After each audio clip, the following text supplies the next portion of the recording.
Hello, ladies and gentlemen, boys and girls, readers of all persuasions. It is I, Gayla, and welcome back to Book Uncorked and Caffeinated, and happy Women's History Month.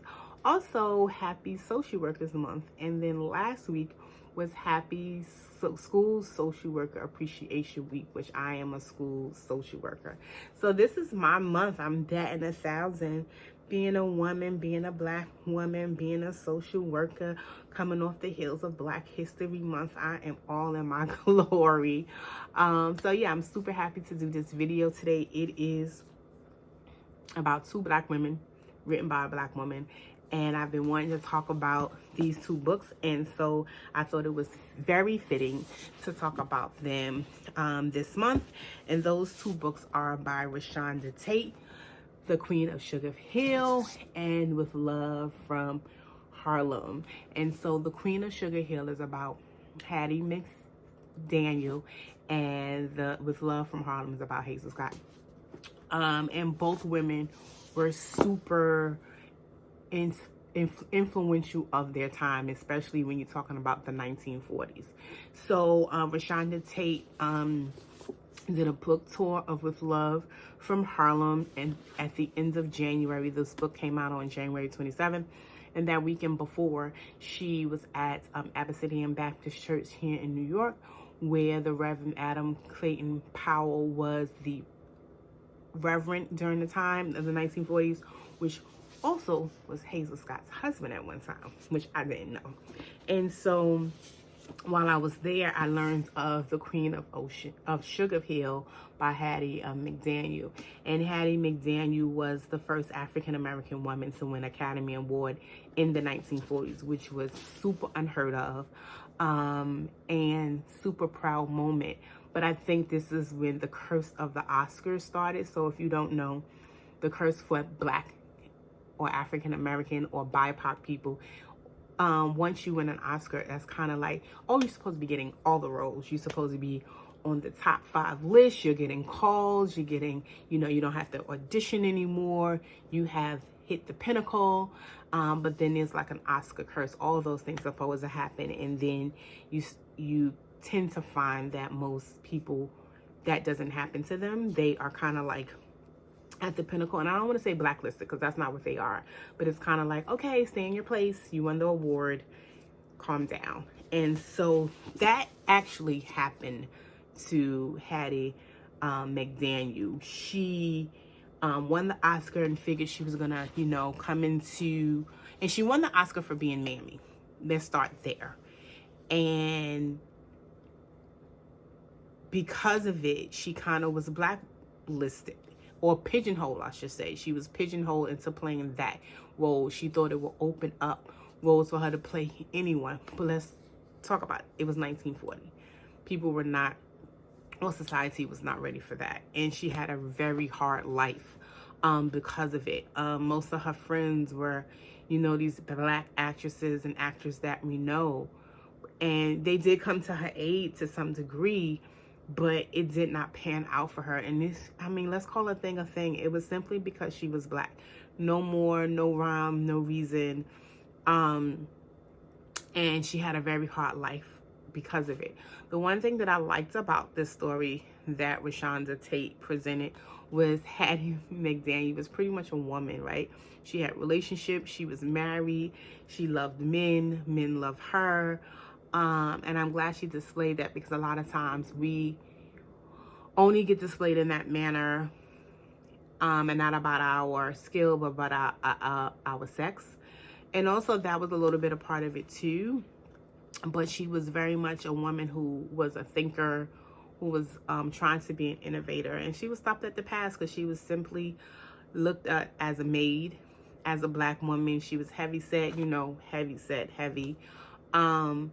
And they just thought she should just stick to the things that she knew the best. And that doesn't mean she knew that the best. It's just the character she played. And so she kind of got pigeonholed into playing that character. So then she died, rather poor, which was upsetting because she helped everyone.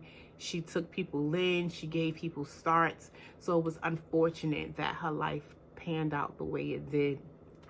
Also, she had a brother who was in the industry of acting, And he too told her at one time, just take the role, be mammy, because it got us through the door and we got to keep fighting, but why we got to be the ones to fight. So it was, it ultimately was a sad story, but I'm glad the story was told because you get a better understanding of her and a better understanding of the industry. And also, this stuff still goes on. Let's talk about the real elephant in the room. This stuff still goes on. So it was unfortunate, but it was a super good read. I read the majority of this with my ears, I will be quite honest, because I was trying to hurry to get through it so I can start with With Love from Harlem. And so that leads me to With Love from Harlem about Hazel Scott, who was the pianist who played, if you ever saw the footage of a woman playing two pianos at one time, Alicia Keys kind of mimicked that as well. Well, that's the lady who did that, Hazel Scott. And she was super young. She was like 21, 22, 23. She was in that age category. And she had an interesting life as well. She winds up marrying Adam Clayton Powell, who was the Reverend and civil rights activist and congressperson during this time. And unfortunately, let's call a thing, the church didn't really embrace her because they felt that she broke up his first marriage. And from the information that Rashonda Tate presented, yeah, they were kind of having an emotional affair, and people look at that totally different, but they did not engage in physical intimacy until he was divorced. And I guess that was the driving force for her and him both, that they said that they weren't going to do that until he was divorced, and they didn't. And then they got together and got married, but they had a bunch of problems because she wasn't just his wife. She was freaking Hazel Scott, and she was the bomb, and people loved her for who she was as a pianist.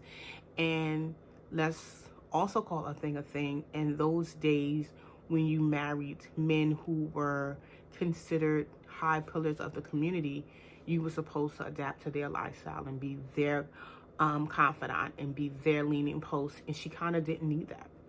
And that was interesting. But she struggled with that as well, because she wanted to be a good wife. She wanted to be a good steward. She wanted to be, the first lady. But she also loved being a pianist. And this story hit home a little bit more for me, even though it was around the same time as Hattie McDaniel, because she knew her as well. Can women have all the things? Can they be married? Can they have a successful career? Can they be themselves in their own right? So I really enjoyed this story. It was emotional. I will say that. It made me look at Adam Clayton Powell a little different. Dare I say a little bit of a womanizer? I don't know. But, if these is, I know this is a historical fiction, but stuff be happening. So yeah, this book was great, and she kind of went off, and no one ever heard about what really happened to her. And she kind of like fell off the grid. But what was super interesting in the story, she was best friends with Billie Holiday. And I thought Rashonda Tate bringing that to light and showing that was really cool. It would be cool if she did like a historical fiction story on like Billie. Billie had an interesting life and had a hard life. And I think her and Hazel were good friends because Hazel never judged her. And that was good to see. So women have been standing up for women since the beginning of time. It's kind of what we do. But yeah, going from Hattie to Hazel, like this was some good reads. It made me want to know more about Rashonda Tate, more about what she's written. And I thoroughly enjoyed it. And it was interesting because Rashonda Tate said she spoke to Christopher Murray. She wrote Harlem Rhapsody. Victoria Christopher Murray, who wrote Harlem Rhapsody. And to me, it kind of read the same. It's historical fiction talking about a woman and their contributions to their time. And it was funny because at the talk she said authors know one another. And they kind of talk to one another, and I heard them kind of mimic the same thing because I went to the author talk for Victoria also, and how they said they got so caught up in just going down the rabbit hole and trying to find all the information and how much they had to cut back from the book, because, you know, this couldn't be a 1,000-page book. But it's interesting. And now I want to read these ladies' like bios or autobiographies, because I'm interested in their views of themselves. So these were interesting books. I love it. If you want to pick up anything for the month of March, for Women's History Month, I suggest these 2 books. Either one, you don't have to read one before the other. They were very good reads, very eye-opening, very historical based.